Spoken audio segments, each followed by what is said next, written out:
Welcome to the Deep Dive.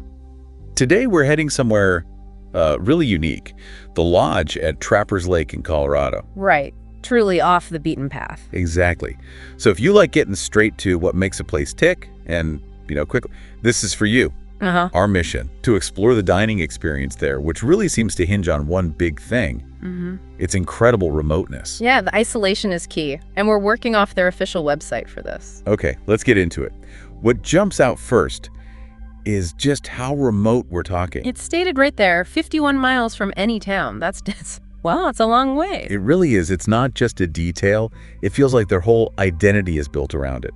They even say it doesn't get more rustic, remote, or romantic. And that quote, it sets the scene immediately, doesn't it? It tells you this isn't just about grabbing a bite to eat. No, definitely not. You're signing up for an experience. Thinking about that kind of isolation, it has to shape absolutely everything they do operationally. For sure. People aren't just like wandering by. You have to intentionally decide to go there. It's a destination. Yeah.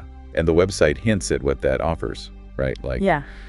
A romantic dinner for two on the deck. Overlooking the White River, yeah. Sounds pretty special. Or you could see a family stopping in after a big hike, needing a proper meal. And those meals probably feel different, more earned somehow, because of where you are. Tied to the place itself. So, given this, extreme remoteness, what challenges does that bring up? Operationally, I mean. Oh, huge ones, surely. Staffing, obviously, but even just getting supplies, perishables, everything, it must be a major logistical exercise. You can't just pop to the store. No way, you need meticulous planning. And you see that reflected, actually. They mention that reservations are highly recommended. Oh, okay. Yeah, specifically so they can ensure they have enough staff.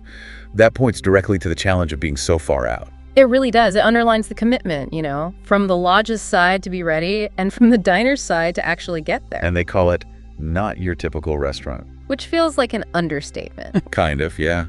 They even mention locals from Meeker. That's the town 51 miles away, making a whole day trip just to eat there. Wow. Okay, so that tells you something. It must be worth that significant effort. It implies the journey is part of it, doesn't it? The destination justifies the travel. Absolutely, the whole package. We also know they're only open seasonally, late May to mid-October. Right, which again just speaks to the realities of being so remote, so high up probably. Weather, access. Totally dictated by the environment. You can't fight that. And one more interesting tidbit. Saturday nights, Yeah. it's prime rib only for dinner. Oh, interesting. Just one thing. Just the prime rib. What does that suggest, do you think, in this remote context? Well, it could simplify things for them, sourcing-wise maybe, but it also makes Saturday night feel like an event, Yeah, like a destination dinner. Yeah. If you make the trek on Saturday, this is the special you get. Exactly. It becomes a signature thing, maybe easier to execute perfectly when you're dealing with those remote challenges.